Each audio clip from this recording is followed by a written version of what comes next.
台南市代表隊地主隊靠着在3局下半的14分的大局，中場以14-8 6分差來擊敗了桃園市。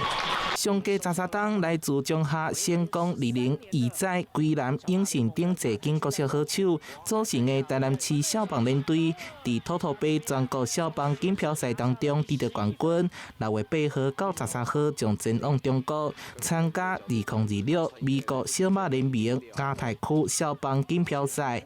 議員鄭志傑甲詹順良之友會展現開青年軍以實際行動募款2萬塊贊助。那這是一個及時雨呢，除了拋磚引玉以外呢，我們希望這一包紅包可以真正的鼓勵到這一群這個少棒好手。這次我們整個參賽的經費，我們預估要180萬。市政府很關鍵嘛，市長很支持，所以他說就學校盡力，那不足的部分公務預算會補足。這組比賽經費高達180萬，在市府以及社會各界的支持之下，讓台南市的小球員會當出國爭取榮耀，到時將甲日本、韓國等傳統強隊正面交鋒。